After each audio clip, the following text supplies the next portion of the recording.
Perhaps the most famous story from ancient Iraq is the Epic of Gilgamesh, a story about a quest for meaning and immortality. The adventurous ruler seeks to secure his own immortality, only to be foiled time and again along the way. The Epic of Gilgamesh, composed in the 2nd millennium BCE, that's nearly 4,000 years ago, was a magisterial piece of literature that was used, amongst other things, to train scribes to read and write. The story gained such popularity that it influenced the most famous book known to humanity, the Bible.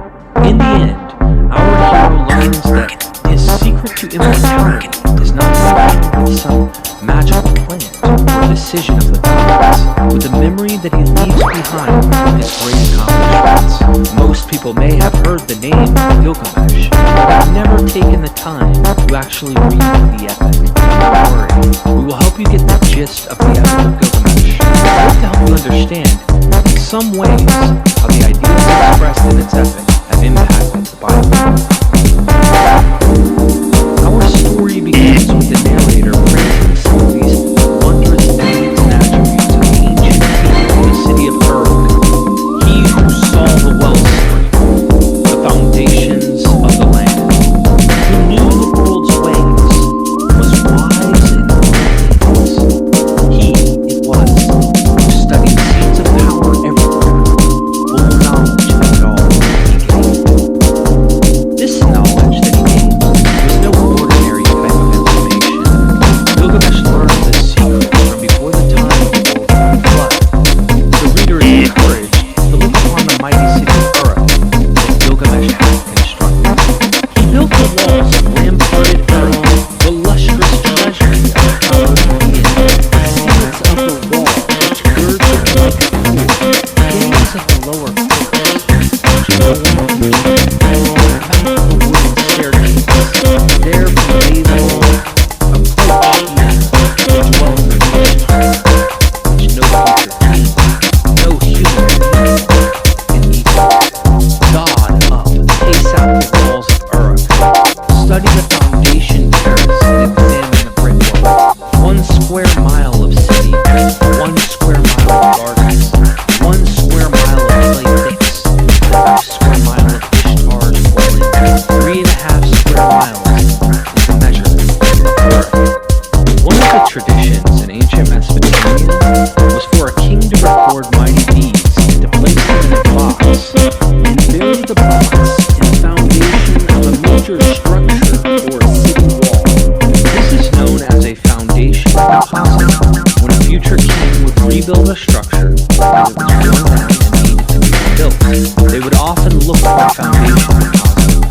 In this way, kings could leave messages for the gods and for future rulers in these foundation boxes. The Epic of Gilgamesh is said to have been just such a deposit. Open the foundation box of cedar, release its lock of bronze, raise the lid upon its hidden contents, take up and read from the lapis tablet of all the miseries that he, Gilgamesh, came through. What Gilgamesh experienced was of extraordinary difficulty. The lessons he learned in these hardships are captured in this story. Gilgamesh was no ordinary king. Art doing, he was the perfect image of a hero, surpassing all kings, for his stature and renown. Heroic offspring of Uruk, charging wild bull. Towering Gilgamesh is uncannily bright.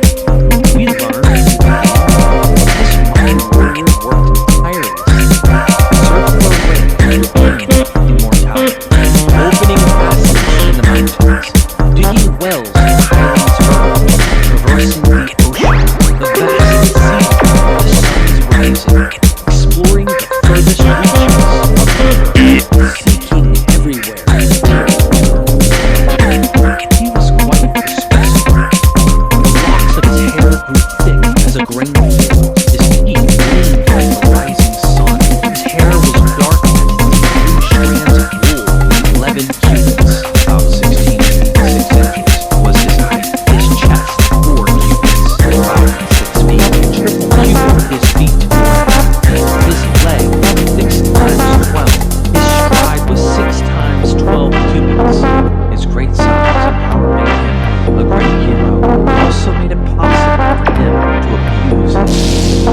Gilgamesh could wrestle with 50 companions, wearing out young men every day, but kept the young men of Uruk fearful of mistreatment.